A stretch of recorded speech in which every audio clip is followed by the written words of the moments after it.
I see you're horror-hungry again. Back for more savory servings of screams from my cauldron. Well, good. Welcome to the haunt of fear. This is your delirium dietitian, the old witch, cooking up another revolting recipe. Ready? Got your drool cups fastened under your dribbling chins? Got your shrouds tied neatly around your necks? Then I'll begin dishing out the terror tidbit I call Horror-wee. How's Bayou? The moss-laden cypress trees that line the rutted Bayou road seem to part, and an old plantation house, weather-beaten and faded, looms up in the car's headlight beams. Its columned portico leers ominously, like some gigantic fanged monster squatting in the road, blocking the automobile's further progress. Off in the distance, a swamp bird screams into the night, as if laughing at the driver's discomfort. Blasted. This road ends here, but I'm sure that sign back there pointed this way. The car door swings open and a young man steps out.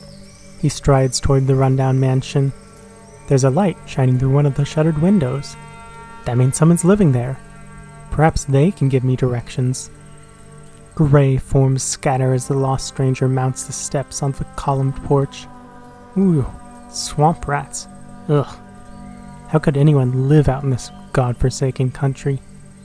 The large brass door knocker resounds hollowly inside the once glorious house. Footsteps approach, and the heavy oak front door creaks open. Yes. How do you do? My name is Foreman, Max Foreman. I must have made a wrong turn a few miles back.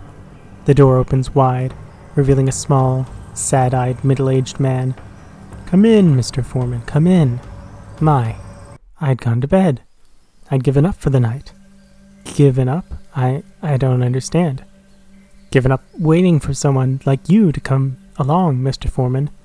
You see, I switched that sign down there so you'd make the turn into our road. You did that on purpose? Why? For Everett, Mr. Foreman. Everett, my brother. Every so often he gets difficult and I have to promise him things. But what's that got to do with me? Everett is mad, Mr. Foreman. That's why we live out here in the bayou. He's dangerous. He's a homicidal maniac. But what, me? Oh. Everett has a strong desire to kill Mr. Foreman. This desire cannot go unsatisfied for any length of time. If it does, he may turn on me. You're joking. This is some sort of gag. If you'll look behind you, you'll see that this is no joke, Mr. Foreman. For Everett. For me. Yes, Everett, for you. Keep away. Keep away. Keep away. The screaming protests of the young man die in a choking gurgle of the lumbering maniac's vice-like fingers close around his neck. Take him away, Everett. Take him down into the cellar. I don't want to see. The elder man watches as his younger mad brother swings the prostrate form of the stranger over his massive shoulders and moves off through the musty old mansion. I don't want to see you dismember his body. Later, the door to the old plantation house opens, and the elder brother comes out. Now, to get rid of the car leaps forward with a loud grinding of gears, down an overgrown path, finally stopping before a shimmering yellow pool.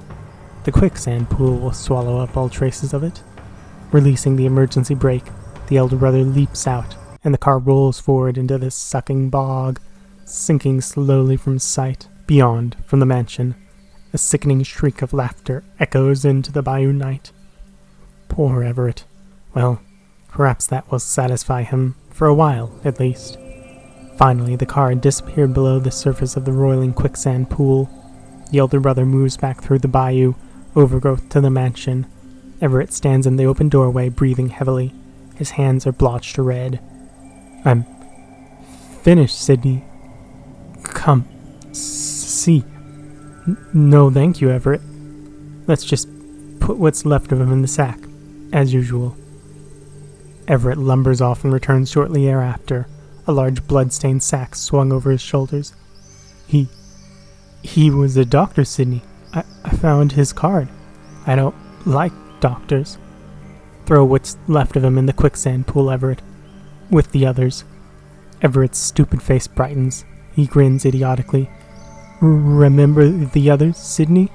The fat salesman and the woman? Yes, Everett, I remember. Go ahead now, in the quicksand pool. The woman was nice. Her flesh was soft. When I cut... Everett scurries off towards the quicksand pool with his gory cargo. Sidney watches him go. Yes, the woman. She was the first. He remembered her. I'm afraid I've lost my way. Could you help me back to the highway? Everett, who is it? I beg your pardon, ma'am. My brother is not too bright. I could help you. I wanted to reach Huma by dark. I must have turned off the main road. You'll never make Huma tonight, ma'am. You're welcome to stay the night, though. You can start out fresh in the morning.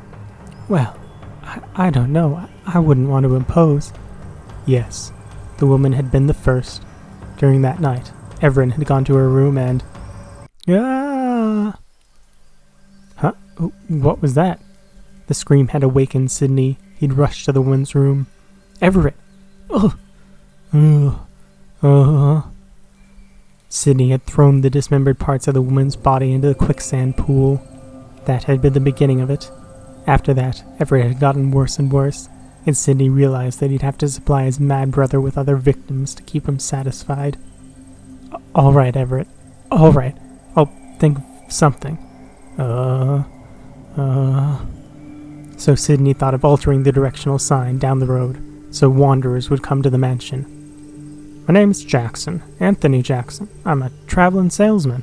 I seem to have gotten onto your road by mistake. Come in, Mr. Jackson. Come in. And now, the doctor. Sidney watches as Everett lumbers back onto the porch, carrying the empty sack. Did you... Yes, Sidney. I threw the pieces in the pool. Come to bed, Everett. Yes, Sidney. Soon the lights blink off one by one in the ramshackle old plantation house. Sidney and his mad brother are asleep. But, down in the bayou, the quicksand pool rolls and quivers. Beneath its sucking surface, the dismembered parts of the three bodies, a woman's, a salesman's, and a doctor's, bump together, turning lazily, melting, fusing, reorganizing themselves until a pulpy hand reaches into the bayou night. A stringy-haired, rotted woman's head bobs to the surface. Another follows. The plump salesman face appears, and then the recently murdered doctor's rises. In his bedroom, Sidney stirs uncomfortably in his sleep. Suddenly, the door to his chamber bursts open and three figures are framed in it, swaying unsteadily. Who's there? Everett? Is that you? I thought I locked you in your... The figures move forward into the light, but there is something strangely wrong about them. Sidney stares in horror. A whimper escapes from his throat. No! Oh, no! Oh, Lord! For the dismembered parts of Everett's three victims had fused incorrectly. The woman's head now rests upon the salesman's torso, while Dr. Foreman's head rests upon the woman's torso, and Mr. Jackson's, the salesman's head, was fused with the doctor's body. The other parts, the arms and legs of each, are equally confused. The conglomerations moved forward, toward the historically screaming Sidney. Yeah! Clutched in one of the mixed-up figure's hands is a small black bag, the kind used by doctors to carry their shiny little sharp instruments. Locked in his barred window room, Everett listens with great puzzlement to the shrieking that echoes through his old house for the next 25 minutes. Aye! Finally, the shrieking stops, and only a soft, pitiful sobbing is heard. From the barred window, Everett watches as three figures totter out of the mansion and back into the bayou to to the quicksand pool. Suddenly a key rattles into the lock of the heavy door of Everett's room. He turns from the barred window.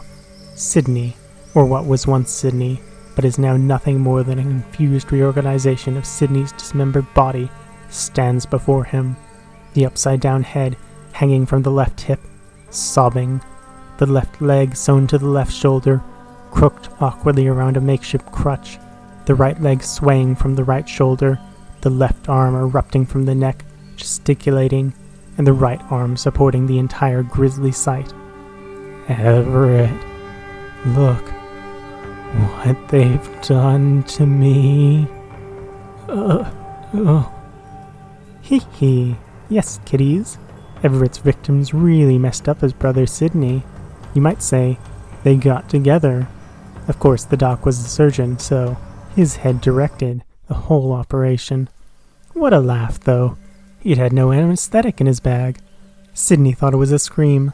What happened to Sydney and Everett, you ask? Oh, they're still down there, deep in the Bayou of Louisiana.